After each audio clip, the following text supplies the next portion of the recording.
হরে কৃষ্ণ। আমি চলে এসেছি কাঁথের ওঙ্কারনাথ আশ্রমে। আজকে ভগবানের জন্য যে ভোগ চড়ানো হবে সেই সেরা মুহূর্ত তুলে ধরবো। বাট তার আগে তোমাদের জানা দরকার এই যে নতুন মন্দিরটা হয়েছে ওঙ্কারনাথ আশ্রমের, তো এই মন্দিরটা অ্যাকচুয়ালি কিসের মন্দির তোমরা অনেকেই কনফিউশনে আছো। তো আজকে ক্লিয়ার করার জন্য আমি একজনকে জিজ্ঞেস করবো অ্যাকচুয়ালি মন্দিরটা কিসের মন্দির। তো চলো আগে শুনে নাও, তারপরে এসছে কথা বল। আচ্ছা, ওঙ্কারনাথ যে আশ্রমে মন্দিরটা হয়েছে সেটা কিসের মন্দির? অষ্টসখী সমন্বিত শ্যামসুন্দর শ্যামরানী ওঙ্কারনাথ আশ্রম। আচ্ছা আচ্ছা, ও ধন্যবাদ। তোমরা শুনতে পেলে কিসের মন্দির।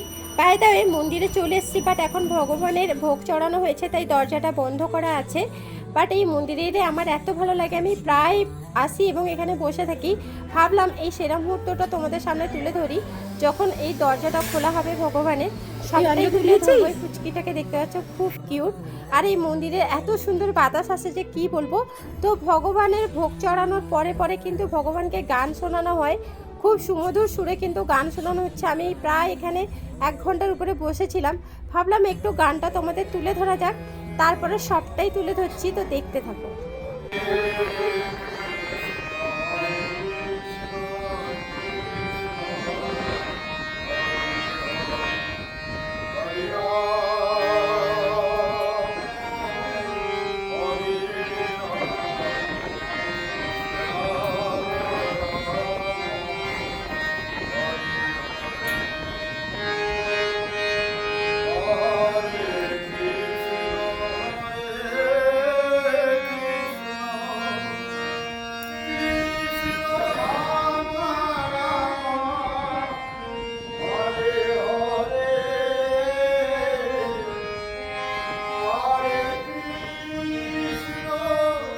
তো চলো বন্ধুরা, এরপরে তোমরা দর্শন করে নাও, সেই সেরা মুহূর্তটা তুলে ধরলাম।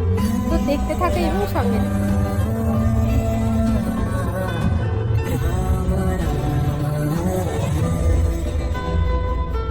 তো এই সুন্দর মুহূর্তটা যে আমি তুলে ধরছি, অ্যাকচুয়ালি এটা ছিল চৈত্র মাসের শেষ সোমবারের দিন। সেই দিন আমি মহাদেবের কাছে পুজো দিতে এসেছিলাম, তেমনি এই সুন্দর মুহূর্তটাও দেখতে পেলাম, তাই তুলে ধরলাম। শুধু আমি একা আসিনি, এখানে আমার মতন অনেক মানুষজন এসছে, দেখতে পাচ্ছ। তো এখানে এসে আমার ভীষণই ভালো লাগলো। এরপরে বাড়ি যাওয়ার পালা।